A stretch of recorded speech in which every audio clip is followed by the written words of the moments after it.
সে বলল, হে আল্লাহ তাআলার প্রেরিত মেহমানরা, এবার বলো তোমাদের এখানে আসার পেছনে আসল ব্যাপারটা কি। তারা বলল, আমাদের আল্লাহর পক্ষ থেকে একটি অপরাধী জাতির কাছে তাদের শায়েস্তা করার জন্য পাঠানো হয়েছে। আমাদের বলা হয়েছে আমরা যেন মাটির শক্ত পাথর তাদের উপর বর্ষণ করি, যাতে তাদের নাম ধাম তোমার মালিকের কাছ থেকে চিহ্নিত করে দেয়া হয়েছে। এটা হচ্ছে সীমা লঙ্ঘনকারী জালেমদের জন্য। অতঃপর আমি সেই জনপদ থেকে এমন প্রতিটি মানুষকে বের করে এনেছি যারা ঈমানদার ছিল। আসলে সেখানে মুসলমানদের একটি ঘর ছাড়া উদ্ধার করার মতো দ্বিতীয় কোনো ঘরই আমি পাইনি। তাদের ধ্বংস করে আমি পরবর্তী এমন সব মানুষদের জন্য একটি নিদর্শন সেখানে রেখে এসেছি যারা আমার কঠিন আযাবকে ভয় করে। আরো নিদর্শন রেখেছি মুসার কাহিনীর মাঝেও, যখন আমি তাকে একটি সুস্পষ্ট প্রমাণ সহ ফেরাউনের কাছে পাঠিয়েছিলাম। সে তার সাঙ্গপাঙ্গ সহ হেদায়েত থেকে মুখ ফিরিয়ে নিল এবং সে বলল, এ তো হচ্ছে জাদুকর কিংবা আস্ত পাগল। অতঃপর আমি তাকে এবং তার লয় লস্করদের এই বিদ্রোহের জন্য চরমভাবে পাকড়াও করলাম এবং তাদের সবাইকে সমুদ্রে নিক্ষেপ করলাম। আসলেই সে ছিল এক দণ্ডযোগ্য অপরাধী ব্যক্তি। আদ জাতির ঘটনার মাঝেও শিক্ষণীয় উপদেশ রয়েছে। যখন আমি তাদের উপর এক সর্ববিধ্বংসী ঝড় বাতাস পাঠিয়েছিলাম, এই বিধ্বংসী বাতাস যা কিছুর উপর দিয়ে ধেয়ে এসেছে তাই পচা হাড়ের মতো চূর্ণ বিচূর্ণ করে দিয়ে গেছে। নিদর্শন রয়েছে সামুদ জাতির কাহিনীর মাঝেও, যখন তাদের বলা হয়েছিল একটি নির্দিষ্ট সময় পর্যন্ত তোমরা নিয়ামত ভোগ করতে থাকো, কিন্তু তারা তাদের মালিকের কথার নাফরমানি করল। অতঃপর এক প্রচন্ড বজ্রাঘাত তাদের উপর এসে পড়ল এবং তারা চেয়েই থাকল। আযাবের সামনে তারা একটুখানি দাঁড়াবার শক্তিও পেল না এবং এই আযাব থেকে নিজেদের তারা বাঁচাতেও পারল না। এর আগেও বিদ্রোহের জন্য আমি নূহের জাতিকে ধ্বংস করেছিলাম। নিঃসন্দেহে তারাও ছিল একটি পাপী সম্প্রদায়। আমি আমার নিজস্ব ক্ষমতা বলেই এ আসমান বানিয়েছি। নিঃসন্দেহে আমি মহান ক্ষমতাশালী। আমি এ জমিনকেও তোমাদের জন্য বিছিয়ে দিয়েছি। তোমাদের সুবিধার জন্য আমি একে কত সুন্দর করেই না সমতল করে রেখেছি। সৃষ্টি জগতের প্রত্যেকটি বস্তু আমি জোড়ায় জোড়ায় পয়দা করেছি, যাতে করে এ নিয়ে তোমরা চিন্তা গবেষণা করতে পারো। অতএব তোমরা এসবের আসল স্রষ্টা আল্লাহ তাআলার দিকেই ধাবিত হও। আমি তো তার পক্ষ থেকে আগত তোমাদের জন্য সুস্পষ্ট সতর্ককারী মাত্র। তোমরা আল্লাহ তাআলার সাথে অন্য কাউকে মাবুদ বানিয়ে নিও না। আমি তো তোমাদের জন্য তার পক্ষ থেকে একজন সুস্পষ্ট সাবধানকারী মাত্র। রসুলদের ব্যাপার এমনটিই হয়ে এসেছে। এর আগের মানুষদের কাছে এমন কোন রসুল আসেনি যাদের এরা জাদুকর কিংবা পাগল বলেনি। একই ব্যাপার, এরা কি একে অপরকে এই একই পরামর্শ দিয়ে এসেছে যে বংশানুক্রমে সবাই একই কথা বলবে? না, আসলে এরা ছিল সীমা লঙ্ঘনকারী জাতি। অতএব হে নবী, তুমি এদের উপেক্ষা করো। এজন্য তুমি কোন ক্রমেই অভিযুক্ত হবে না। তুমি মানুষদের আল্লাহ তাআলার পথে উপদেশ দিতে থাকো, কেননা উপদেশ ঈমানদারদের উপকারে আসে। আমি মানুষ এবং জিন জাতিকে আমার ইবাদত করা ছাড়া অন্য কোন উদ্দেশ্যে সৃষ্টি করিনি। আমি তো তাদের কাছ থেকে কোন রকম জীবিকা দাবি করি না। তাদের কাছ থেকে আমি এও চাই না তারা আমাকে খাবার যোগাবে। নিঃসন্দেহে আল্লাহ তাআলাই জীবিকা সরবরাহকারী। তিনি মহাপরাক্রমশালী, প্রবল ক্ষমতার অধিকারী। অতএব যারা সীমা লঙ্ঘনকারী জালেম, তাদের জন্য প্রাপ্য আযাবের অংশ ততটুকুই নির্দিষ্ট থাকবে যতটুকু তাদের পূর্ববর্তী জালেম লোকেরা ভোগ করেছে। সুতরাং আযাবের ব্যাপারে তারা যেন খুব তাড়াহুড়ো না করে।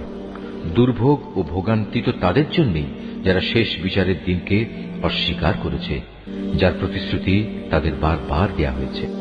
সূরা আত-তুর। রহমান রহিম আল্লাহ তাআলার নামে। শপথ তুর পাহাড়ের, শপথ পাহাড়ি উপত্যকা অবতীর্ণ লিখিত গ্রন্থের, যা রক্ষিত আছে উন্মুক্ত পত্রে। শপথ বায়তুল মামুরের, শপথ সমুন্নত ছাদ আকাশের, আরো শপথ উদ্বেলিত সমুদ্রের। তোমার মালিকের আযাব অবশ্যই সংঘটিত হবে, তা প্রতিরোধ করার কেউই থাকবে না। যেদিন আসমান ভীষণভাবে আন্দোলিত হতে থাকবে, পাহাড় সমূহ দ্রুত গতিতে চলতে থাকবে, সেদিন দুর্ভোগ হবে একে মিথ্যা প্রতিপন্নকারীদের, যারা ক্রীড়াচ্ছলে অর্থহীন খেলাধুলা করছিল।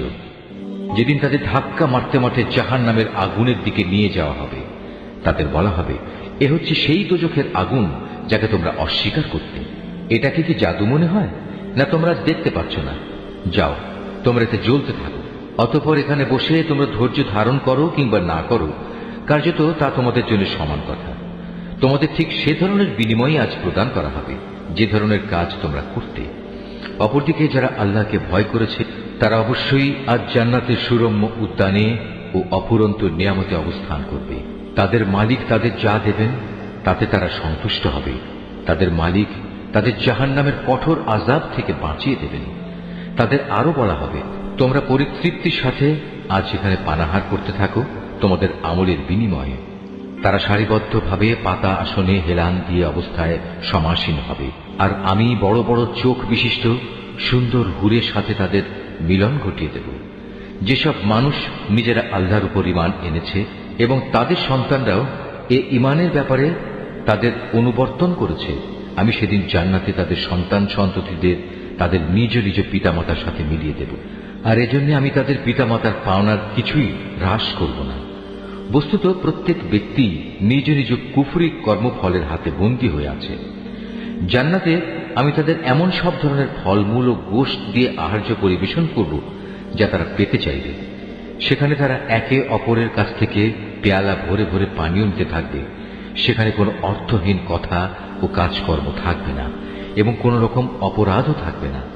তাদের চারপাশে তাদের সেবার জন্য নিয়োজিত থাকবে কিশোর দল, যারা এক একজন হবে যেন লুকিয়ে রাখা মণিমুক্তা। তারা একজন আরেকজনের দিকে চেয়ে তাদের দুনিয়ার জীবনে কথাবার্তা জিজ্ঞেস করতে থাকবে। তারা তখন বলবে, হ্যাঁ, আমরা তো আগে আমাদের পরিবারের মাঝে সব সময় পরিণামের ভয়ে জীবন কাটাতাম, আর এ কারণেই আজ আল্লাহ তাআলা আমাদের উপর এসব নিয়ামত দিয়ে অনুগ্রহ করেছেন। সর্বোপরি তিনি আমাদের জাহান্নামের গরম আগুনের শাস্তি থেকেও রক্ষা করেছেন। আমরা আগেও আল্লাহ তাআলাকে ডাকতাম, আমরা জানতাম তিনি অনুগ্রহশীল ও দয়ালু। অতএব হে নবী, মানুষদের তুমি এ দিনের কথা স্মরণ করাতে থাকো। আল্লাহ তাআলার অনুগ্রহে তুমি কোনো গণক নও, আবার তুমি কোনো পাগলও নও। তুমি হচ্ছে তার বাণী বহনকারী একজন রসুল মাত্র। তারা কি বলতে চায় এ ব্যক্তি একজন কবি এবং সে কোনো দৈব দুর্ঘটনায় পতিত হোক, আমরা সে অপেক্ষাই করছি। তুমি তাদের বলো, হ্যাঁ, তোমরাও অপেক্ষা করো, আমিও তোমাদের সাথে অপেক্ষা করব। ওদের জ্ঞান বুদ্ধি কি ওদের এসব বলতে বলে, না আসলে ওরা একটি সীমালঙ্ঘনকারী সম্প্রদায়? অথবা এরা কি বলতে চায় সে রসুল নিজেই কোরআনের এ কথাগুলো রচনা করে নিয়েছে? সত্য কথা হচ্ছে এরা ঈমান আনে না। তারা নিজেদের কথায় যদি সত্যবাদী হয় তবে তারাও এ কোরআনের মতো কিছু একটা রচনা করে নিয়ে আসুক না। তারা কি কোনো স্রষ্টা ছাড়া এমনি এমনি সৃষ্টি হয়ে গেছে? না তারা বলতে পারে তারা নিজেরাই নিজেদের স্রষ্টা? না তারা নিজেরাই এই আকাশমণ্ডল ও ভূমণ্ডল সৃষ্টি করেছে?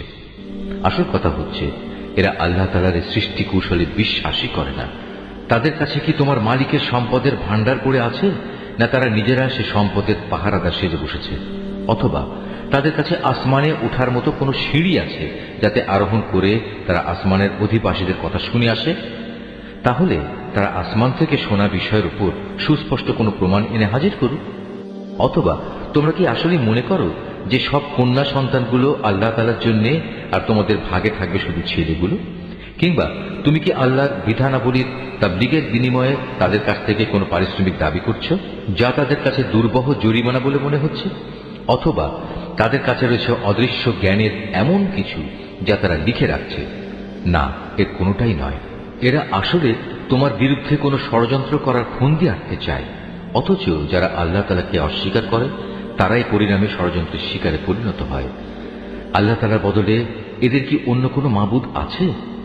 আল্লাহ তাআলা তো এদের যাবতীয় শিরকি কর্মকাণ্ড থেকে পবিত্র। যদি কখনো এরা দেখতে পায় আসমান থেকে মেঘের একটি টুকরো ভেঙে পড়ছে, তাহলে তাকে এরা আল্লাহর কোনো নিদর্শন মনে না করে বলবে, এ তো হচ্ছে পুঞ্জীভূত একখণ্ড মেঘ মাত্র।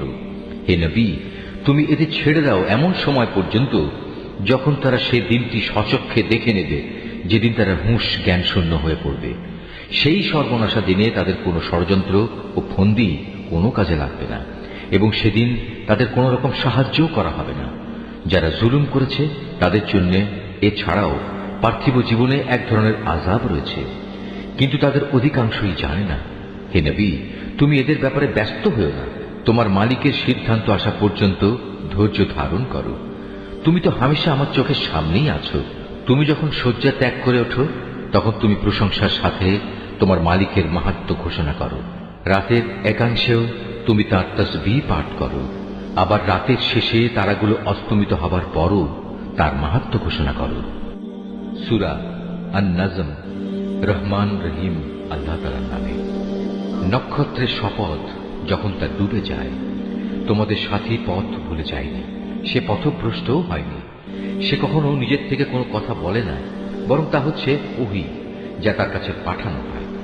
তাকে আল্লাহর এই ওহী শিখিয়ে দিয়েছে এমন একজন ফেরেশতা যে প্রবল শক্তির অধিকারী। সে হচ্ছে সহজাত বুদ্ধিমত্তার অধিকারী। অতঃপর সে একদিন সত্যি সত্যি নিজ আকৃতিতে তার সামনে এসে দাঁড়ালো। এমন ভাবে দাঁড়ালো যেন সে ঊর্ধ্বাকাশের উপরিভাগে অধিষ্ঠিত। তারপর সে কাছে এলো, অতঃপর সে আরো কাছে এলো। এ সময় তাদের উভয়ের মাঝে ব্যবধান থাকলেও মাত্র 2 ধনুকের সমান, কিংবা তার চাইতেও কম। অতঃপর সে তার আল্লাহর বান্দার কাছে ওহী পৌঁছে দিল, যা তার পৌঁছানোর দায়িত্ব ছিল।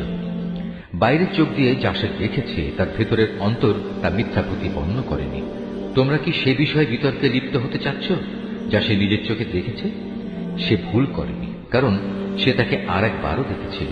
সে তাকে দেখেছিল সিদরাতুল মুনতাহার কাছে, যার কাছে রয়েছে মুমিনদের চিরস্থায়ী ঠিকানা জান্নাত।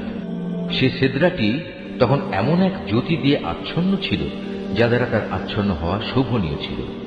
তাই এখানে তার কোনো দৃষ্টি বিভ্রম হয়নি এবং তার দৃষ্টি কোন রকম সীমা লঙ্ঘনও করেনি। অবশ্যই সে আল্লাহ তাআলার বড় বড় নিদর্শন সমূহ দেখেছে। তোমরা ভেবে দেখেছ কি লাত ও উজ্জা সম্পর্কে এবং তৃতীয় আরেকটি দেবী মানাত সম্পর্কে? তোমরা কি মনে করে নিয়েছ পুত্র সন্তান সব তোমাদের জন্য আর কন্যা সন্তান সব আল্লাহর জন্য? তাহলে তো এ বন্টন হবে নিতান্তই একটা অসঙ্গত বন্টন। মূলত এগুলো কতিপয় দেব দেবীর নাম ছাড়া আর কিছুই নয়, যা তোমরা নিজেরা এবং তোমাদের বাপ দাদারা ঠিক করে নিয়েছ। আল্লাহ তাআলা এ নামের সমর্থনে কোন রকম দলিল প্রমাণ নাজিল করেননি। এরা নিজেদের মন গড়া আন্দাজ অনুমানেরই অনুসরণ করে এবং অধিকাংশ ক্ষেত্রেই এরা নিজেদের প্রবৃত্তির ইচ্ছা আকাঙ্ক্ষার উপর চলে। অথচ তাদের কাছে ইতিমধ্যেই তাদের মালিকের পক্ষ থেকে সুস্পষ্ট হিদায়াত এসে গেছে। অতঃপর তোমরাই বলো, এদের কাছ থেকে মানুষ যা পেতে চায় তা কি সে কখনো পেতে পারে? দুনিয়া ও আখিরাত তো আল্লাহ তাআলার জন্যই। কত ফেরেশতাই তো রয়েছে আসমানে, কিন্তু তাদের কোনো সুপারিশই ফলপ্রসূ হয় না, যতক্ষণ না আল্লাহ তাআলা যাকে ইচ্ছা এবং যাকে তিনি ভালোবাসেন তাকে অনুমতি না দেন। যারা পরকালের উপর বিশ্বাস স্থাপন করে না, তারা ফেরেশতাদের দেবী তথা নারীবাচক নামে অভিহিত করে, অথচ এ ব্যাপারে তাদের কাছে কোনো জ্ঞানই নেই। তারা তো কেবল আন্দাজ অনুমানের উপরেই চলে, আর সত্যের মোকাবেলায় আন্দাজ অনুমান তো কোনো কাজেই আসে না। অতএব হে নবী, যে ব্যক্তি আমার সুস্পষ্ট স্মরণ থেকে সরে গেছে তার ব্যাপারে তুমি কোনো পরোয়া করো না, কারণ সে তো পার্থিব জীবন ছাড়া আর কিছুই কামনা করে না। তাদের মতো হতভাগ্য ব্যক্তিদের জ্ঞানের সীমারেখা তো ওইটুকুই।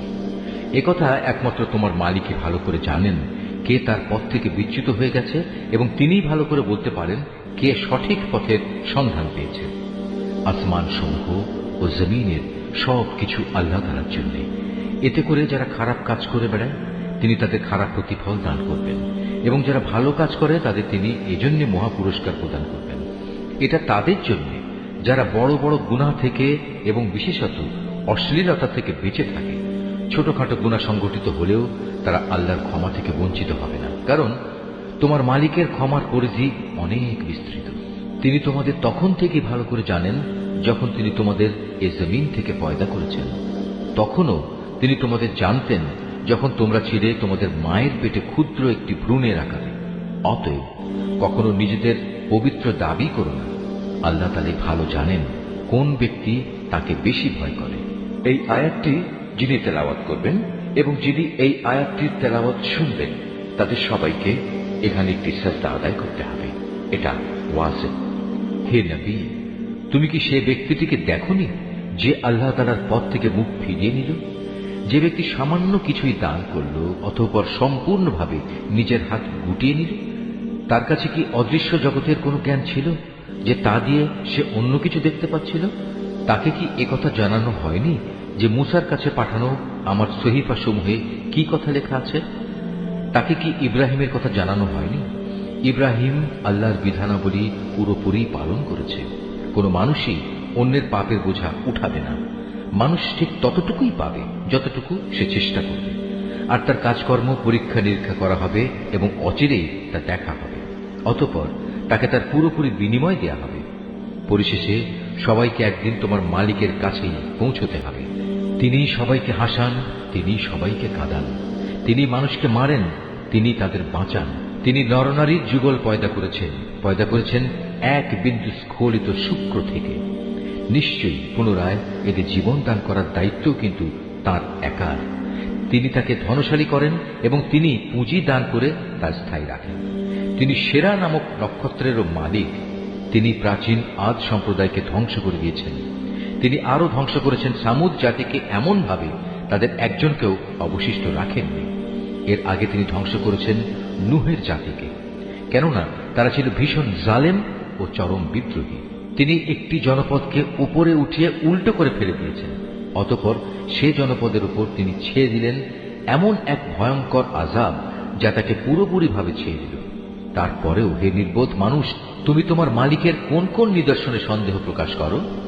আযাবের সতর্ককারী এ নবী তো আগের পাঠানো সতর্ককারীদেরই একজন। তড়িৎ আগমনকারী কিয়ামতের ক্ষণটি আজ আসন্ন হয়ে গেছে। আল্লাহ তাআলা ছাড়া কেউই সে ক্ষণটির দিনকাল সম্পর্কিত তথ্য উদ্ঘাটন করতে পারবে না।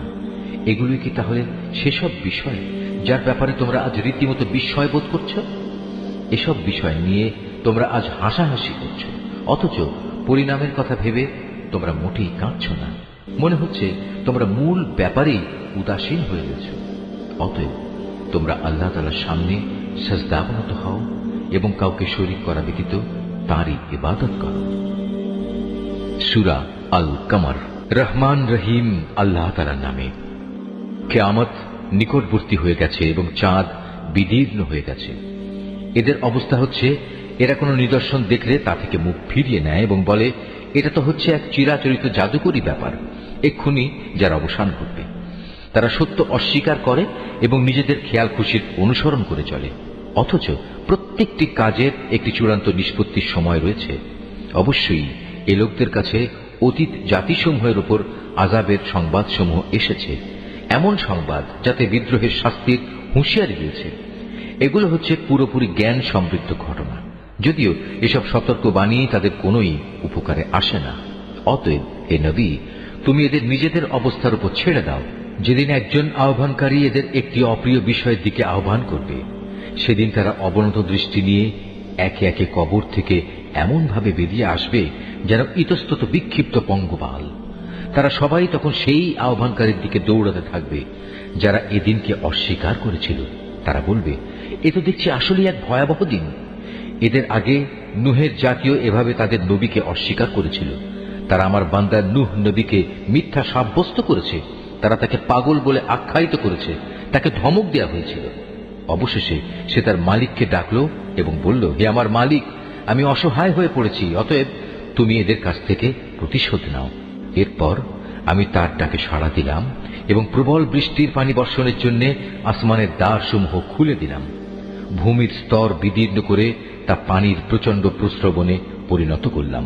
অতঃপর আসমান ও জমিনের পানি এক জায়গায় মিলিত হল এমন একটি কাজের জন্য যা আগে থেকে ঠিক করে রাখা হয়েছিল। তখন আমি তাকে কাঠ ও পেরেক নির্মিত একটি যানে উঠিয়ে নিলাম, যা আমার প্রত্যক্ষ দৃষ্টির সামনে ধীরে ধীরে বয়ে চলল। এই কাজটি ছিল সে ব্যক্তির জন্য আমার একটি পুরস্কার বিশেষ, যাকে মাত্র কিছুদিন আগেও অস্বীকার করা হয়েছিল। আমি জলযান সদৃশ সেই জিনিসটিকে পরবর্তী মানুষদের জন্য একটি নিদর্শন হিসেবে রেখে দিয়েছি। কে আছে আজ এর থেকে শিক্ষা গ্রহণ করার? হ্যাঁ, এমন কেউ থাকলে এসো, দেখে নাও কেমন কঠোর ছিল আমার আযাব এবং কত সত্য ছিল আমার সতর্কবাণী। আমি অবশ্যই উপদেশ গ্রহণ করার জন্য এ কোরআনকে সহজ করে দিয়েছি। কে আছে তোমাদের মাঝে এর থেকে শিক্ষা গ্রহণ করার? আদ জাতির লোকেরাও আমার নবীকে মিথ্যা বলেছে। তোমরা দেখে নিতে পারো তাদের প্রতি আমার আযাব কেমন কঠোর ছিল এবং কত সত্য ছিল আমার সতর্কবাণী। এক স্থায়ী কুলক্ষণের দিনে আমি ওদের উপর প্রবল বায়ু প্রেরণ করেছিলাম, যা মানুষদের এমন ভাবে ছুঁড়ে ছুঁড়ে নিক্ষেপ করছিল যেন তা খেজুর গাছের এক একটি উৎপাটিত কাণ্ড। হ্যাঁ, দেখে নাও কেমন কঠোর ছিল আমার আযাব আর কত সত্য ছিল আমার সতর্কবাণী। অবশ্যই আমি উপদেশ গ্রহণের জন্য কোরআনকে সহজ করে দিয়েছি। কে আছে তা থেকে শিক্ষা গ্রহণ করার? সামুদ সম্প্রদায়ও আযাবের সতর্ককারী নবী ও রসুলদেরকে মিথ্যাবাদী বলেছিল। তারা বলেছিল, আমরা কি এমন একজন লোকের কথা মেনে চলব যে ব্যক্তি একা আমাদেরই একজন? এভাবে তার আনুগত্য করলে সত্যিই তো আমরা বড় গুমরাহী ও পাগলামি কাজে নিমজ্জিত হয়ে পড়ব। আমাদের মাঝে সেই কি একমাত্র ব্যক্তি যার উপর আল্লাহর ওহী নাজিল করা হয়েছে? আসলে সে হচ্ছে একজন মিথ্যাবাদী ও অহংকারী ব্যক্তি। আগামীকাল মহাবিচারের দিন তারা ভালো করে এটা জানতে পারবে কে ছিল তাদের মধ্যে মিথ্যাবাদী ও অহংকারী ব্যক্তি। আমি অচিরেই তাদের পরীক্ষার জন্য একটি উষ্ট্রি পাঠাবো। তুমি একান্ত কাছে থেকে তাদের দিকে লক্ষ্য করো এবং একটুখানি ধৈর্য ধরো এবং তাদের পরিণামটা দেখো। তাদের বলে দাও, কুয়ার পানি অবশ্যই তাদের ও উষ্ট্রির মধ্যে ভাগ করে দেওয়া হয়েছে এবং তাদের সবাই পালাক্রমে কুয়ার পাশে হাজির হবে। পরিশেষে তারা বিদ্রোহ করার জন্য তাদের এক বন্ধুকে ডেকে আনলো। সে উষ্ট্রিকে ছুরি দিয়ে আক্রমণ করলো এবং সেটির পায়ের নলি কেটে ফেলল। হ্যাঁ, অতঃপর তোমরা দেখেছ কেমন ছিল আমার আযাব, কত সত্য ছিল আমার সতর্কবাণী। অতঃপর আমি তাদের উপর প্রেরণ করলাম মাত্র একটি গর্জন। এটি তারা শুষ্ক শাখা পল্লব নির্মিত জন্তু জানোয়ারদের দলিত খোয়ারের মতো হয়ে গেল। আমি কোরআনকে বোঝার জন্য সহজ করে নাজিল করেছি।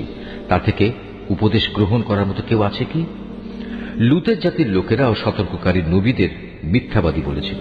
ফলে আমি তাদের উপর প্রেরণ করলাম পাথর নিক্ষেপকারী এক ধরনের বৃষ্টি, লুতের পরিবার পরিজন ও তার অনুবর্তনকারীদের বাদে। রাতের শেষ প্রহরেই আমি তাদের উদ্ধার করে নিয়েছিলাম। এই কাজটা ছিল তাদের প্রতি আমার একান্ত অনুগ্রহ।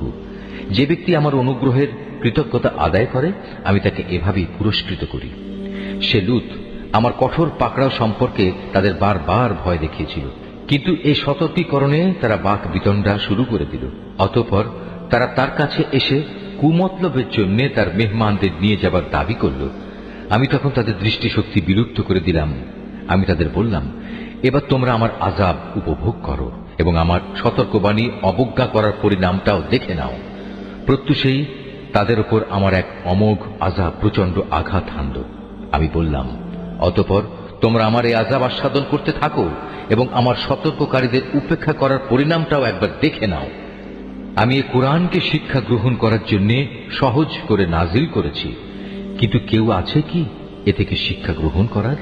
ফেরাউনের জাতির লোকদের কাছেও আমার পক্ষ থেকে সতর্ককারী অনেক নিদর্শন এসেছিল, কিন্তু তারা আমার সমুদয় নিদর্শন অস্বীকার করেছে, আর পরিণামে আমিও তাদের শক্ত হাতে পাকড়াও করলাম, ঠিক যেমনি করে সর্বশক্তিমান সত্তা বিদ্রোহীদের পাকড়াও করে থাকেন।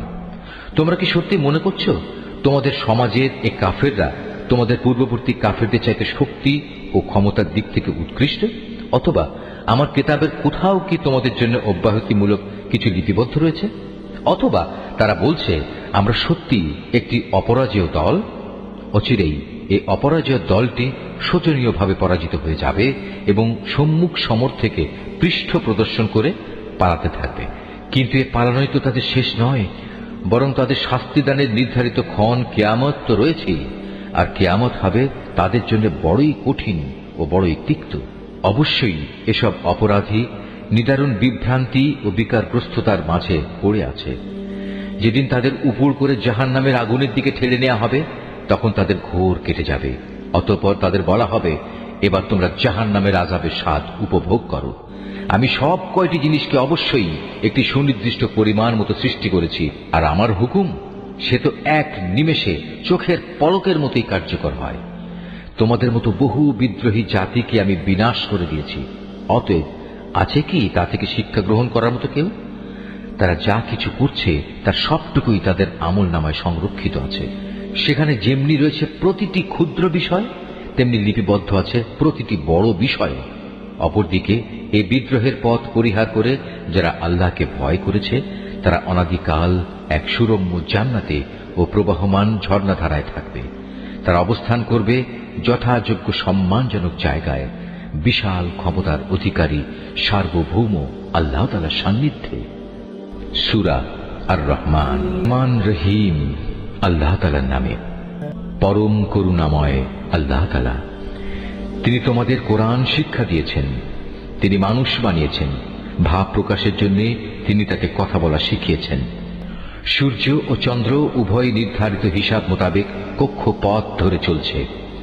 জমিনে উৎপাদিত যাবতীয় লতাপাতা ও গাছ গাছড়া সব তাঁরই সামনে সাজদাবনত হয়।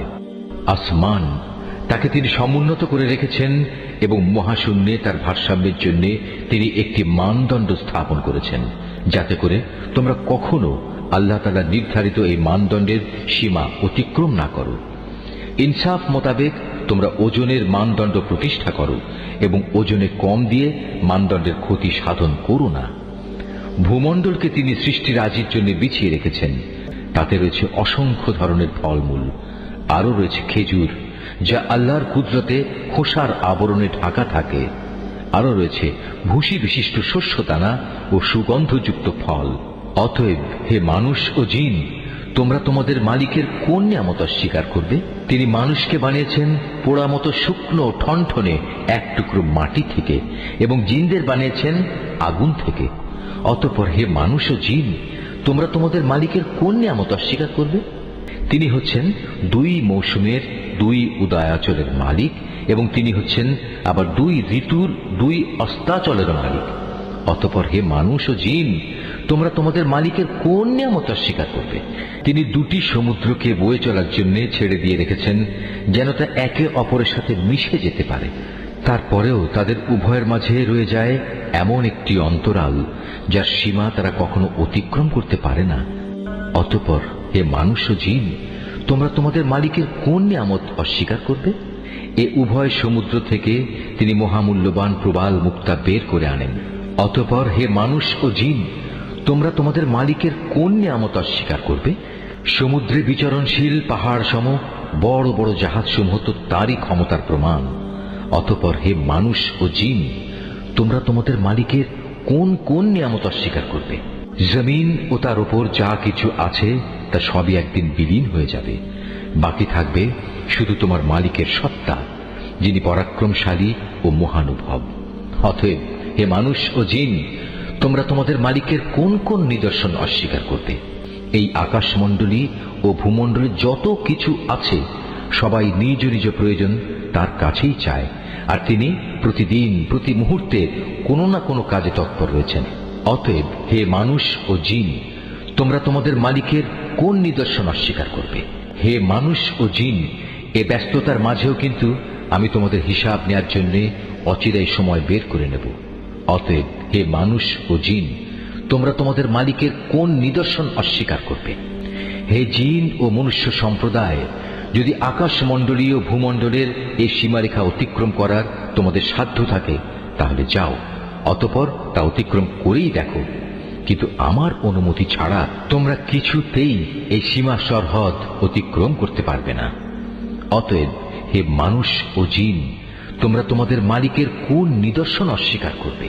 সেদিন তোমাদের উভয় সম্প্রদায়ের উপর আগুনের স্ফুলিঙ্গ ও ধোঁয়ার কুণ্ডলী পাঠানো হবে, তোমরা কিছুতেই তা প্রতিরোধ করতে পারবে না। অতএব হে মানুষ ও জিন, তোমরা তোমাদের মালিকের কোন নিদর্শন অস্বীকার করবে? যেদিন আসমান ফেটে যাবে এবং তা লাল চামড়ার মতো রক্তবর্ণ হয়ে পড়বে।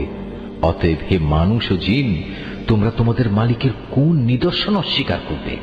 সেদিন কোনো মানুষ ও জিনের কাছ থেকে তার অপরাধ সম্পর্কে কোনো কৈফিয়ত জিজ্ঞেস করা হবে না।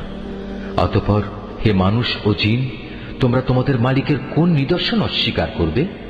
অপরাধীরা তাদের অপরাধী চেহারা দিয়ে সেদিন এমনিই চিহ্নিত হয়ে যাবে।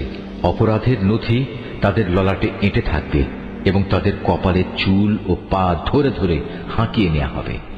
অতঃপর হে মানুষ ও জিন, তোমরা তোমাদের মালিকের কোন নিদর্শন অস্বীকার করবে? সেদিন তাদের বলা হবে, এ হচ্ছে সেই জাহান্নাম যাকে এ অপরাধী ব্যক্তিরা মিথ্যা বলতো। তারা সেদিন তার ফুটন্ত পানি ও জাহান্নামের মাঝে ঘুরতে থাকবে। অতএব হে মানুষ ও জিন, তোমরা তোমাদের মালিকের কোন নিদর্শন অস্বীকার করবে? তোমাদের মাঝে যে ব্যক্তি তার নিজের মালিকের সামনে দাঁড়াবার ভয় করবে, তার জন্য থাকবে দুটো সুরম্য বাগিচা। অতঃপর হে মানুষ ও জিন, তোমরা তোমাদের মালিকের কোন নিয়ামত অস্বীকার করবে? সে বাগিচা দুটো আবার হবে ঘন শাখা প্রশাখা বিশিষ্ট। অতঃপর হে মানুষ ও জিন, তোমরা তোমাদের মালিকের কোন নিয়ামত অস্বীকার করবে? সেখানে দুটো ঝর্ণাধারা প্রবাহমান থাকবে, অতএব হে মানুষ ও জিন, তোমরা তোমাদের মালিকের কোন নিয়ামত অস্বীকার করবে? সেখানে প্রতিটি ফল থাকবে আবার দু প্রকারের। অতএব হে মানুষ ও জিন, তোমরা তোমাদের মালিকের কোন নিয়ামত অস্বীকার করবে? জান্নাতের অধিবাসীরা সেখানে হেলান দিয়ে আয়েসে বসবে রেশমের আস্তর দিয়ে মোড়ানো পুরু ফরসের উপর। এ সময় উভয় উদ্যান ফল সহ তাদের সামনে ঝুলন্ত অবস্থায় থাকবে।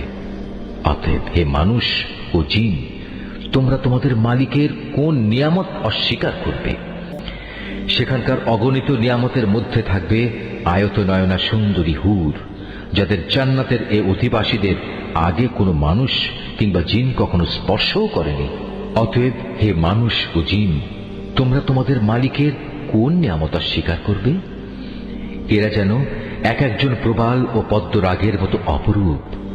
অতএব হে মানুষ ও জিন, তোমরা তোমাদের মালিকের কোন নিয়ামত অস্বীকার করবে? তুমিই বলো। উত্তম আনুগত্যের বিনিময়ে উত্তম পুরস্কার ছাড়া আর কি হতে পারে? অতএব হে মানুষ ও জিন, তোমরা তোমাদের মালিকের কোন নিয়ামত অস্বীকার করবে? নিয়ামতের এ দুটো উদ্যান ছাড়াও সেখানে রয়েছে দুটো ভিন্ন ধরনের উদ্যান। অতএব হে মানুষ ও জিন, তোমরা তোমাদের মালিকের কোন কোন নিয়ামত অস্বীকার করবে? সে দুটো বাগিচা হবে চিরসবুজ ও ঘন। অতএব হে মানুষ ও জিন, তোমরা তোমাদের মালিকের কোন নিয়ামত অস্বীকার করবে? সেখানে থাকবে দুটো ঝর্ণা ধারা, ফোয়ারার মতো সদা উচ্ছল গতিতে তা বইতে থাকবে। অতএব হে মানুষ ও জিন, তোমরা তোমাদের মালিকের কোন নিয়ামত অস্বীকার করবে? সেখানে আরো থাকবে রং বেরঙের ফল পাকড়া খেজুর ও আনার। অতএব হে মানুষ ও জিন, তোমরা তোমাদের মালিকের কোন নিয়ামত অস্বীকার করবে? এ হুররা রয়েছে তাঁবুতে অপেক্ষমান অবস্থায়। অতএব হে মানুষ ও জিন, তোমরা তোমাদের মালিকের কোন নিয়ামত অস্বীকার করবে? এ জান্নাতের অধিবাসীদের আগে অন্য কোনো মানুষ কিংবা জিন এদের স্পর্শও করেনি। অতএব হে মানুষ ও জিন, তোমরা তোমাদের মালিকের কোন নিয়ামত অস্বীকার করবে? জান্নাতের অধিকারী এ ব্যক্তিরা সুন্দর গালিচার বিছানা ও সবুজ চাদরের উপর হেলান দিয়ে বসবে। অতএব হে মানুষ ও জিন, তোমরা তোমাদের মালিকের কোন নিয়ামত অস্বীকার করবে? কত মহান তোমার মালিকের নাম! তিনি মহাপ্রতাপশালী ও পরম অনুগ্রহশীল। সূরা আল ওয়াকিয়া। রহমান রহিম আল্লাহ তাআলার নামে। যখন কিয়ামতের অবশ্যম্ভাবী ঘটনাটি সংঘটিত হবে, তখন কেউই তার অস্বীকারী থাকবে না। এই ঘটনাটি হবে কারো মর্যাদা ভুলুণ্ঠনকারী আর কারো মর্যাদা সমুন্নতকারী। পৃথিবী যখন প্রবল কম্পনে কম্পিত হবে, পর্বতমালা সম্পূর্ণরূপে চূর্ণ বিচূর্ণ করে দেওয়া হবে, অতঃপর তা বিক্ষিপ্ত ধুলাবালিতে পরিণত হয়ে যাবে, আর তোমরা 3 ভাগে ভাগ হয়ে যাবে। প্রথমত হবে ডান দিকের দল। জানো এই ডান দিকের দলটি কত সৌভাগ্যবান। দ্বিতীয়ত হবে বাম দিকের দল, আরে বাম দিকের দলটি কত হতভাগা। তৃতীয়ত হবে অগ্রবর্তী ঈমান আনয়নকারী দল। এরাই হল মূলত প্রধান অগ্রগামী দল। এরা হচ্ছে আল্লাহ তাআলার একান্ত ঘনিষ্ঠ বান্দা। এরা অবস্থান করবে নিয়ামতে পরিপূর্ণ জান্নাত সমূহে। এদের বড় অংশটি অবশ্য হবে আগের লোকদের মধ্যে থেকে, আর সামান্য অংশই থাকবে পরবর্তী লোকদের মাঝ থেকে। তারা থাকবে স্বর্ণখচিত আসনের উপর, তার উপর একে অপরের মুখোমুখি আসনে হেলান দিয়ে বসবে। তাদের চারপাশে তাদের সেবার জন্য চিরকিশোরদের একটি দল ঘুরতে থাকবে। পানপাত্র ও প্রবহমান সুরা ভর্তি পেয়ালা নিয়ে এরা হাজির হবে। সেই সুরা পান করার কারণে তাদের কোনো শির পীড়া হবে না, তারা কোন রকম নেশাগ্রস্তও হবে না। সেখানে আরো থাকবে তাদের নিজ নিজ পছন্দ মতো বেছে নেওয়া ফলমূল, থাকবে তাদের মনের চাহিদা মোতাবেক রকমারি পাখির গোশত। সেবার জন্য মজুদ থাকবে সুন্দরী সুনয়না তরুণী দল। তারা যেন এক একটি সযত্নে ঢেকে রাখা মুক্তা। এর সব কিছুই হচ্ছে তাদের সেই কাজের পুরস্কার যা তারা দুনিয়ায় করে এসেছে। সেখানে তারা কোনো অর্থহীন প্রলাপ বা কথাবার্তা শুনতে পাবে না। সেখানে বলা হবে শুধু শান্তি, নিরবচ্ছিন্ন শান্তি। অতঃপর আসবে ডান পাশের লোক। আর কারাই ডান পাশের লোক? তারা অবস্থান করবে এমন এক উদ্যানে যেখানে থাকবে শুধু কাঁটাবিহীন বড়ই গাছ, থাকবে কাঁদি কাঁদি কলা, যার মনোরম ছায়া দূর দূরান্ত পর্যন্ত সম্প্রসারিত হবে, আর থাকবে প্রবহমান ঝর্ণাধারার পানি, পর্যাপ্ত পরিমাণ ফলমূল, এমন সব ফল যার সরবরাহ কখনো নিঃশেষ হবে না এবং যার ব্যবহার কখনো নিষিদ্ধ করা হবে না। আর থাকবে উঁচু উঁচু বিছানা। আমি তাদের বানিয়েছি বানানোর মতো করেই। তাদের একটি বৈশিষ্ট্য হচ্ছে আমি তাদের চিরকুমারী করে রেখেছি। আরেকটি বৈশিষ্ট্য হচ্ছে তারা হবে সব বয়সের প্রেম সোহাগিনী। এগুলো হচ্ছে প্রথম দলের ডান পাশের লোকদের জন্য। এ ডান পাশের লোকদের এক বিরাট অংশ হবে আগের লোকদের মাঝ থেকে, আবার অনেকে হবে পরবর্তী লোকদের মাঝ থেকেও, যারা হচ্ছে বাম পাশের লোক। তুমি কি জানো এ বাম পাশের লোক কারা? যাদের অবস্থান হবে জাহান্নামের উত্তপ্ত ও ফুটন্ত পানিতে এবং ঘন কালো রঙের ধোঁয়ার ছায়ায়। সে ছায়া যেমন শীতল নয়, তেমনি তা কোনো রকম আরামদায়কও হবে না। এরা হচ্ছে সেসব লোক যারা এর আগে দুনিয়ায় অত্যন্ত সুখ সম্পদে কাটাত। এরা জঘন্য পাপ কাজেও বারবার লিপ্ত হয়ে পড়ত। এরা বলতো, আমরা যখন মরে যাব এবং মরে যাওয়ার পর আমরা যখন মাটি ও হাড়ের সমষ্টিতে পরিণত হয়ে যাব, তখনও কি আমাদের পুনরুজ্জীবিত করা হবে? এভাবে আমাদের বাপ দাদা এবং পূর্বপুরুষদেরও কি জীবিত করা হবে? হে নবী, তুমি বলো, অবশ্যই আগে পরের সব লোককেই একটি নির্দিষ্ট দিনে একটা নির্দিষ্ট সময়ে অবশ্যই জড়া করা হবে। অতঃপর কাফেরদের বলা হবে, ও হে পথভ্রষ্ট ও এ দিনের আগমনকে মিথ্যা প্রতিপন্নকারী ব্যক্তিরা, দুনিয়ায় যা অর্জন করেছ তার বিনিময়ে আজ তোমরা ভক্ষণ করবে জাক্কুম নামক একটি গাছের অংশ। অতঃপর তা দিয়েই তোমরা তোমাদের পেট ভরবে। তারপর তোমরা পান করবে জাহান্নামের ফুটন্ত পানি।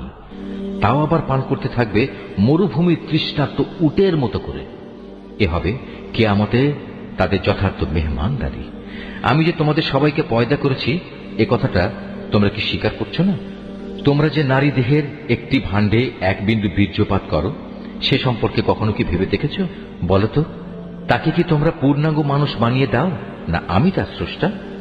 তোমাদের মাঝে সবার মৃত্যু আমি নির্ধারণ করি এবং আমি এ ব্যাপারে মোটেই অক্ষম নই যে তোমাদের বদলে তোমাদের মতোই আর এক দল মানুষ বানিয়ে দেব এবং প্রয়োজনে তোমাদেরই আবার এমন ভাবে তৈরি করব যে কিছুই তোমরা জানতে পারবে না। তোমরা যখন তোমাদের প্রথম সৃষ্টির ব্যাপারটা জানতে পেরেছ, তখন দ্বিতীয়বার সৃষ্টির এ সাবধান বাণী থেকে কেন শিক্ষা গ্রহণ করছো না? তোমরা জমিনে যে বীজ বপন করো, সে সম্পর্কে কি কখনো চিন্তা করেছ? তা থেকে ফসলের উৎপাদন কি তোমরা করো, না আমি তার উৎপাদক? অথচ আমি যদি চাই তাহলে অঙ্কুরিত সব বীজ খড় কুটায় পরিণত করে দিতে পারি, আর তা দেখে তোমরা হতভম্ব হয়ে পড়বে। তোমরা বলতে থাকবে, হায়, আজ আমাদের তো সর্বনাশ হয়ে গেল, আমরা তো জমিনের ফসল থেকে আজ বঞ্চিত হয়ে গেলাম। কখনো কি তোমরা সেই পানি সম্বন্ধে চিন্তা করে দেখেছ যা তোমরা নিত্য পান করো? বলতে পারো, আকাশের মেঘমালা থেকে এ পানি কি তোমরা বর্ষণ করো, না আমি এর বর্ষণকারী? অথচ আমি চাইলে এ সুপেয় পানি লবণাক্ত করে দিতে পারি। এসব কথাবার্তা জানা সত্ত্বেও তোমরা কেন আমার কৃতজ্ঞতা আদায় করছো না? আগুন যা প্রতিদিন তোমরা প্রজ্বলিত করে থাকো, তা কি কখনো ভেবে দেখেছ তার মধ্যে আগুন জ্বালানোর গাছটি কি তোমরা সৃষ্টি করেছ, না আমি এর স্রষ্টা? মূলত আমি একে সভ্যতার নিদর্শন করে রেখেছি এবং একে ভ্রমণকারীদের জন্য প্রয়োজন পূরণের সামগ্রী বানিয়ে দিয়েছি। অতঃপর হে নবী, এ সব কিছুর জন্য তুমি তোমার মহান মালিকের মহান নামের মাহাত্ম্য ঘোষণা করো। অতঃপর আমি শপথ করছি অস্তাচলের তারকাপুঞ্জের, সত্যি আমার গোটা সৃষ্টি নৈপুণ্যের আলোকে এ হচ্ছে এক মহান শপথ। যদি তোমরা জানতে, অবশ্যই কোরআন এক মহামর্যাদাবান গ্রন্থ। এটি লিপিবদ্ধ রয়েছে একটি সযত্নে রক্ষিত গ্রন্থে। পূত পবিত্র ব্যতি রেখে তাকেও স্পর্শও করতে পারে না, কেননা তা নাজিল করা হয়েছে সৃষ্টিকুলের মালিক আল্লাহ তাআলার কাছ থেকে। এ সত্ত্বেও তোমরা এই গ্রন্থের আনিত বাণীকে সাধারণ কথাই মনে করতে থাকবে এবং মিথ্যা প্রতিপন্ন করাটাকেই তোমরা তোমাদের জীবিকা আহরণের মাধ্যমে বানিয়ে নেবে। হ্যাঁ, যখন কোনো মানুষের প্রাণ তার কণ্ঠ নাড়িতে এসে পৌঁছে যায়, তখন কেন তোমরা অসহায়ের মতো তাকিয়ে থাকো? এ সময় তো বরং তোমাদের চাইতে আমি সেই মুমূর্ষ ব্যক্তির বেশি কাছে থাকি, কিন্তু তোমরা এর কিছুই দেখতে পাও না। তোমরা যদি এমন অক্ষম নাই হও, তোমরা যদি তোমাদের ক্ষমতার দাবিতে সত্যবাদী হও, তাহলে কেন সেই বেরিয়ে যাওয়া প্রাণ পুনরায় তার দেহে ফিরিয়ে আনো না? হ্যাঁ, যদি সে মৃত ব্যক্তিটি আল্লাহর নৈকট্যপ্রাপ্ত প্রথম দলের একজন হয়ে থাকে, তাহলে তার জন্য থাকবে আরাম, আয়েশ, উন্নত মানের আহার্য ও নিয়ামতে ভরপুর এক চিরন্তন জান্নাত। আর যদি সে হয় ডান পাশের দ্বিতীয় দলের কেউ, তাহলে তাকে এই বলে অভিনন্দন জানানো হবে, তোমার জন্য রয়েছে আল্লাহর পক্ষ থেকে শান্তি আর শান্তি, কারণ তুমি তো ছিলে ডান পাশেরই একজন। আর যদি সে হয় আল্লাহ তাআলাকে অস্বীকারী, মিথ্যাবাদী, পথভ্রষ্ট কোনো ব্যক্তি, তাহলে ফুটন্ত পানি দ্বারা তার আপ্যায়ন করা হবে এবং সে জাহান্নামের কঠিন আগুনে উপনীত হবে। নিশ্চয়ই এ হচ্ছে এক অমোঘ সত্য ঘটনা। অতএব আযাব থেকে বেঁচে থাকার জন্য হে নবী, তুমি তোমার মহান মালিকের পবিত্র নামের তাসবিহ পাঠ করো। সূরা আল হাদিদ। রহমান রহিম আল্লাহ তাআলার নামে। আকাশমণ্ডলীয় পৃথিবীতে যা কিছু আছে তার সব কিছুই আল্লাহ তাআলার পবিত্রতা এবং মাহাত্ম্য ঘোষণা করে। তিনি মহাপরাক্রমশালী ও প্রজ্ঞাময়। আসমান সমূহ ও জমিনের সার্বভৌমত্ব তাঁরই জন্য। তিনি জীবন দান করেন, তিনি মৃত্যু ঘটান, তিনি সব কিছুর উপর চূড়ান্ত ক্ষমতাবান। তিনি আদি, তিনি অন্ত, তিনি প্রকাশ্য, তিনি অপ্রকাশ্য এবং তিনি সর্ববিষয়ে সম্মুখ অবহিত। তিনি হচ্ছেন সেই মহান সত্তা যিনি 6 দিনে আসমান সমূহ ও জমিন সৃষ্টি করেছেন। অতঃপর তিনি তার আরশে সমাসীন হন। তিনি জানেন যা কিছু এ ভূমির ভেতরে প্রবেশ করে, আবার যা কিছু ভূমি থেকে বেরিয়ে আসে। আসমান থেকে যা বর্ষিত হয় তা যেমন তিনি জানেন, আবার আসমানের দিকে যা কিছু ওঠে তাও তিনি অবগত আছেন। তোমরা যেখানেই থাকো না কেন তিনি তোমাদের সাথেই আছেন। তোমরা যা কিছু করছো আল্লাহ তাআলা তার সব কিছুই দেখছেন। আসমান সমূহ ও জমিনের সার্বভৌমত্ব তার জন্য, কারণ প্রতিটি বিষয় তার দিকেই ফিরিয়ে নেওয়া হবে। তিনি রাতকে মিশিয়ে দেন দিনের সাথে, আবার দিনকে মিশিয়ে দেন রাতের সাথে। তিনি মনের কোণে লুকিয়ে থাকা বিষয় সম্পর্কেও সম্যক অবগত রয়েছেন। হে মানুষ, তোমরা ঈমান আনো আল্লাহ তাআলা ও তার রাসূলের উপর। আল্লাহ তাআলা তোমাদের যে সম্পদের অধিকারী বানিয়েছেন তা থেকে তারই পথে তোমরা ব্যয় করো। অতঃপর তোমাদের মধ্যে যারা ঈমান আনবে এবং আল্লাহর নির্ধারিত পথে অর্থ ব্যয় করবে, জেনে রেখো তাদের জন্য রয়েছে এক মহা পুরস্কার। তোমাদের একই হলো, তোমরা কেন আল্লাহর উপর ঈমান আনছো না? বিশেষ করে যখন স্বয়ং আল্লাহর রাসূল তোমাদের ডাক দিয়ে বলছেন তোমরা তোমাদের মালিকের উপর ঈমান আনো, এবং তিনি তো এ মর্মে তোমাদের কাছ থেকে প্রতিশ্রুতিও আদায় করে নিয়েছিলেন। যদি তোমরা সত্যি ঈমানদার হও তাহলে সেই প্রতিশ্রুতি স্মরণ করো। তিনি সে মহান সত্তা যিনি তার বান্দার উপর সুস্পষ্ট আয়াত নাজিল করেছেন, যেন তিনি তোমাদের জাহেলিয়াতের অন্ধকার থেকে ঈমানের আলোর দিকে বের করে নিতে পারেন। আল্লাহ তাআলা সত্যি তোমাদের প্রতি পরম দয়ালু ও একান্ত করুণাময়। তোমাদের একই হলো, তোমরা কেন আল্লাহর পথে অর্থ ব্যয় করতে চাও না, অথচ আসমান সমূহ ও জমিনের সব কিছুর মালিকানা এক আল্লাহ তাআলার জন্যই। তোমাদের মধ্যে তারা কখনো একই রকম মর্যাদার অধিকারী হবে না যারা বিজয় সাধিত হওয়ার আগে আল্লাহর পথে ব্যয় করেছে এবং ময়দানে সংগ্রাম করেছে।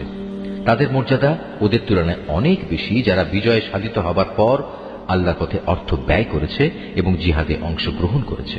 অবশ্য আল্লাহ তাআলা এদের সবাইকেই উত্তম পুরস্কার প্রদানের ওয়াদা দিয়েছেন।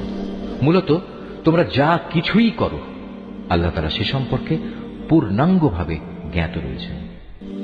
কি আছে যে ব্যক্তি আল্লাহকে ঋণ দেবে, এমন উত্তম ঋণ যার বিনিময়ে আল্লাহ তাআলা পরকালে তাকে কয়েক গুণ বাড়িয়ে দেবেন এবং তার জন্য থাকবে আরো বড় ধরনের পুরস্কার।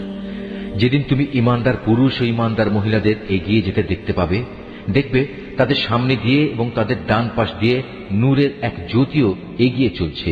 এ সময় তাদের উদ্দেশ্যে বলা হবে, আজ সুসংবাদ তোমাদের জন্য। আর সে সুসংবাদ হচ্ছে জান্নাতের, যার পাদদেশ দিয়ে সুপেয় ঝর্ণাধারা বইতে থাকবে। সেখানে তোমরা অবস্থান করবে অনন্তকাল ধরে। আর এটা হচ্ছে চরম সাফল্য। সেদিন মুনাফিক পুরুষ ও মুনাফিক নারীরা ঈমানদারদের বলবে, তোমরা আমাদের দিকে একটু তাকাও, যাতে করে আমরা তোমাদের নূর থেকে কিছুটা হলেও আলো গ্রহণ করতে পারি। তাদের বলা হবে, তোমরা আজ পেছনে ফিরে যাও এবং পারলে সেখানে গিয়ে আলোর সন্ধান করো। অতঃপর এদের উভয়ের মাঝখানে একটি প্রাচীর দাঁড় করিয়ে দেয়া হবে। এতে একটি দরজাও থাকবে, যার ভেতরের অংশে থাকবে আল্লাহর রহমত, আর তার বাইরের দিকে থাকবে ভয়াবহ আযাব। তখন মুনাফিক দল ঈমানদারদের ডেকে বলবে, আমরা কি দুনিয়ার জীবনে তোমাদের সাথে ছিলাম না? তারা বলবে, হ্যাঁ, অবশ্যই ছিলে। তবে তোমরা নিজেরাই নিজেদের গোমরাহির বিপদে বিপদগ্রস্ত করে দিয়েছিলে। তোমরা সব সময় সুযোগের অপেক্ষায় থাকতে, নানা রকমের সন্দেহ পোষণ করতে। আসলে দুনিয়ার মোহ তোমাদের সব সময়ই প্রতারিত করে আসছিল। আর এভাবে একদিন তোমাদের ব্যাপারে আল্লাহর পক্ষ থেকে মৃত্যুর ফয়সালা এসে হাজির হল এবং প্রতারক শয়তান তোমাদের আল্লাহ তাআলা সম্পর্কেও ধোঁকায় ফেলে রেখেছিল।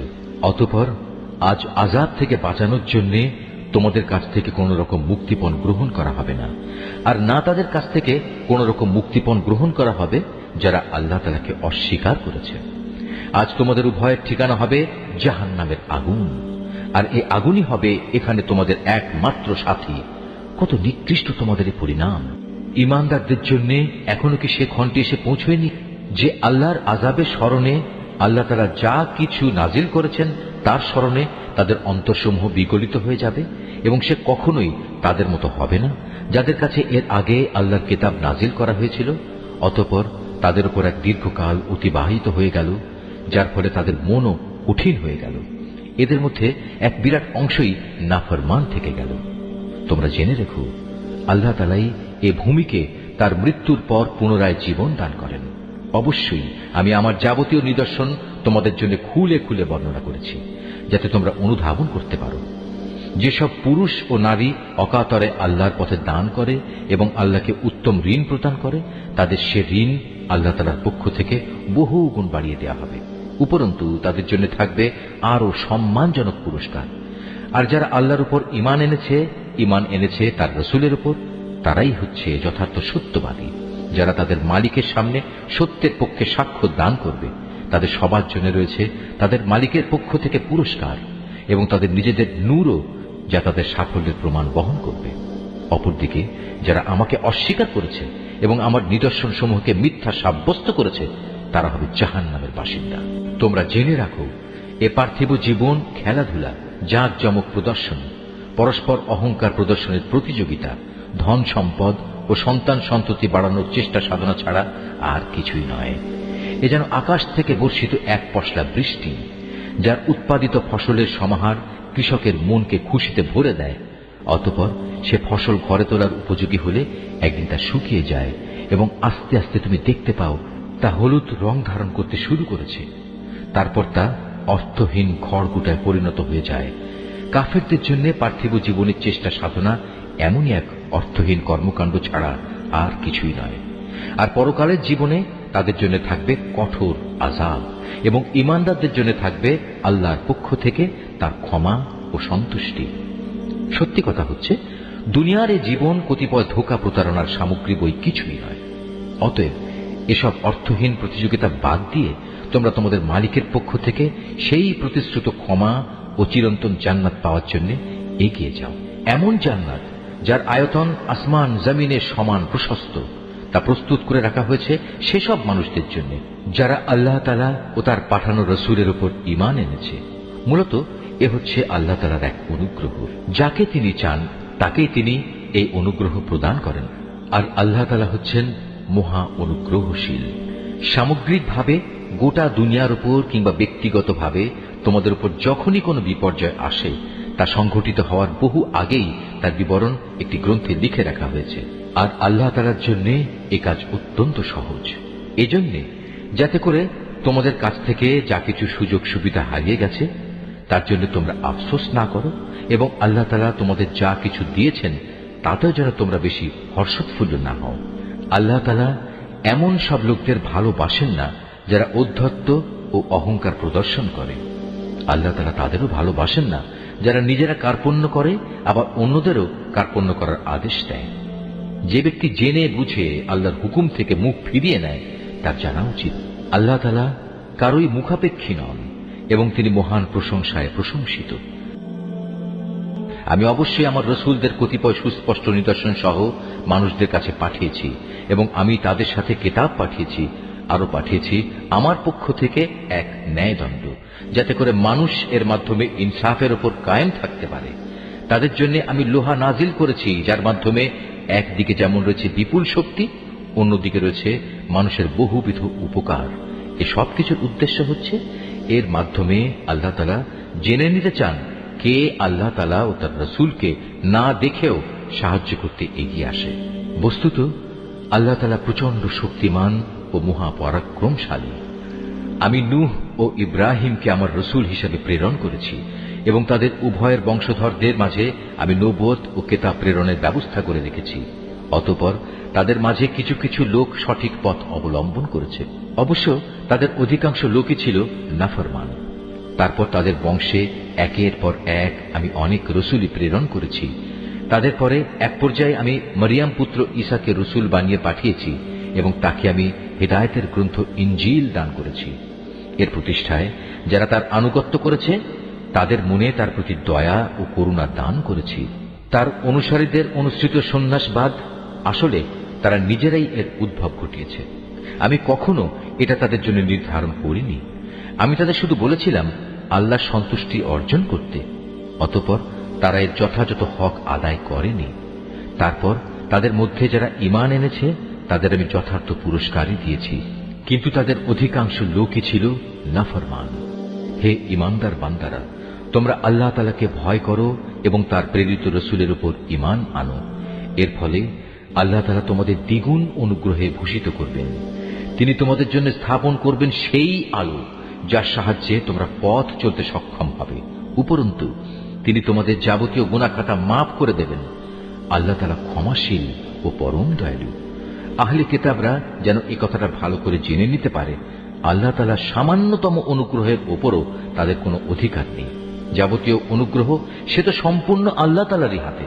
তিনি যাকে ইচ্ছা তাকেই এই অনুগ্রহ দান করেন। মূলত আল্লাহ তাআলা সুমহান অনুগ্রহশীল।